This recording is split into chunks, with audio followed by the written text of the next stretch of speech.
प्रभु जीशुख्रीष्टଙ୍କ नामରେ ପ୍ରତ୍ୟେକଙ୍କୁ ଈଶ୍ୱରଙ୍କ ବାକ୍ୟ ଶୁଣୁଥିବା ଭାଇ ଭଉଣୀମାନଙ୍କୁ ମୋର ପ୍ରେମ ନମସ୍କାର। ଆଜିର ଏହି ନୂଆ ସକାଳରେ ଆମେ ଈଶ୍ୱରଙ୍କ ବାକ୍ୟ କିଛି ଶ୍ରବଣ କରିବା। ଆଜିର ବିଷୟରେ ହେଉଛି ନା ଦାସ ବିଷୟରେ। ଆଜି ଆମେ କାହାର ଦାସ ଅଟେ? ଆସନ୍ତୁ ଆମେ ପଦେ ବାକ୍ୟରୁ ପାଠ କରିବା, ତାପରେ ବାକ୍ୟରେ କିଛି ଆମେ ଶିକ୍ଷା କରିବା। ଆଜିର ବାକ୍ୟରେ ହେଉଛି ରୋମିଓ 6 ତାର 16 ପଦ ପାଠ କରିବା।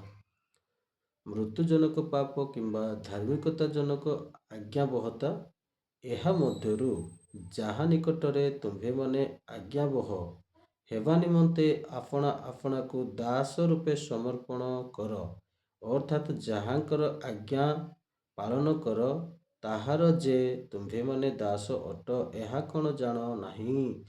ପ୍ରିୟ ପ୍ରଭୁଙ୍କ ଲୋକମାନେ ଅତି ସୁନ୍ଦର ଭାବରେ ସାଧୁ ପାଉଲ ମଣ୍ଡଳୀ ମଧ୍ୟ ଲେଖୁଅଛନ୍ତି, ମୃତ୍ୟୁଜନକ ପାପ କିମ୍ବା ଧାର୍ମିକତା ଜନକ ଆଜ୍ଞାବହତା, ଏହା ମଧ୍ୟରୁ ଯାହା ନିକଟରେ ତୁମ୍ଭେମାନେ ଆଜ୍ଞାବହ ହେବା ନିମନ୍ତେ ଆପଣ ଆପଣାକୁ ଦାସ ରୂପେ ସମର୍ପଣ କର, ଅର୍ଥାତ୍ ଯାହାଙ୍କର ଆଜ୍ଞା ପାଳନ କର, ତାହାର ଯେ ତୁମ୍ଭେମାନେ ଦାସ ଅଟ, ଏହା କ'ଣ ଜାଣ ନାହିଁ ବୋଲି ସାଧୁ ପାଉଲ ଲେଖୁଅଛନ୍ତି। ପ୍ରଭୁଙ୍କ ଲୋକମାନେ ଯଦି ମୃତ୍ୟୁଜନକ ପାପରେ ଯଦି ଆମେ ନିଜକୁ ଆବଦ୍ଧ କରୁଅଛୁ, ତାହେଲେ ଆମେ ନା ଶୈତାନର ଦାସ ହେଇଅଛୁ, ସେଇ ପାପର ଦାସ ହେଇକି ଜୀବନ କାଟୁଅଛୁ।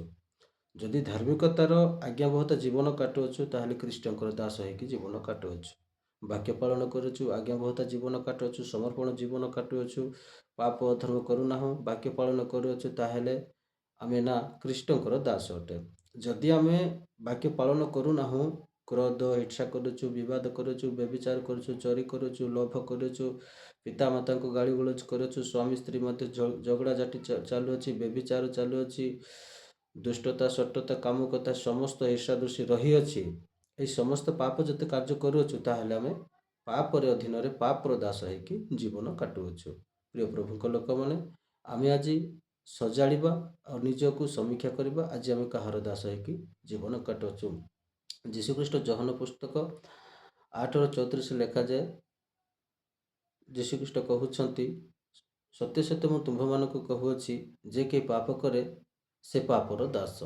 ପ୍ରଭୁଙ୍କ ଲୋକମାନେ, ଯଦି ଆଜି ଆମେ ପାପ କରୁଛୁ, ପାପର ଦାସ। ଯଦି ଆଜ୍ଞାବହତା ଖ୍ରୀଷ୍ଟଙ୍କର ଆଜ୍ଞାବହତା ଜୀବନ କାଟୁଅଛୁ, ତାହେଲେ ଆମେ ଖ୍ରୀଷ୍ଟଙ୍କର ଦାସ। ଭାବି ଦେଖନ୍ତୁ ପ୍ରଭୁଙ୍କ ଲୋକମାନେ, ଆମେ ଯଦି ସକଳ ପାପ କାର୍ଯ୍ୟ କରି ଜୀବନ କାଟୁଅଛୁ, ମଦ୍ୟପାଣି ପିଉଛୁ, କି ନାଶ ଗୁଡ଼ାକ ଖାଉଅଛୁ, କି ଜଣକୁ କଳି ଝଗଡ଼ା ବାଡ଼ା ପିଟା କରୁଅଛୁ, ନିଶ୍ଚୟ ଆମେ ପାପର ଅଧୀନରେ ରହିଅଛୁ, ପାପର ଦାସ ହେଇକି ଜୀବନ କାଟୁଅଛୁ। ଯଦି କ୍ଷମା ଦୟା ପ୍ରେମ ଜୀବନ କାଟୁଅଛୁ, ତାହେଲେ ଆମେ ଖ୍ରୀଷ୍ଟଙ୍କର ଦାସ ହେଇ ଜୀବନ କାଟୁଅଛୁ। ପ୍ରଭୁଙ୍କ ଲୋକମାନେ, ଯଦି ଆମେ ମୃତ୍ୟୁର ଦାସ ହେଇ ଜୀବନ କାଟିବା, କିଛି ଫାଇଦା ନାହିଁ। ଯଦି ଆମେ ଧାର୍ମିକତା ଜୀବନ କାଟିବା, ଆଜ୍ଞାବହତା ଜୀବନ କାଟିବା, ଖ୍ରୀଷ୍ଟଙ୍କ ଦାସ ହେଇଲେ ଆମେ ନିଶ୍ଚୟ ସ୍ୱର୍ଗ ଯିବା।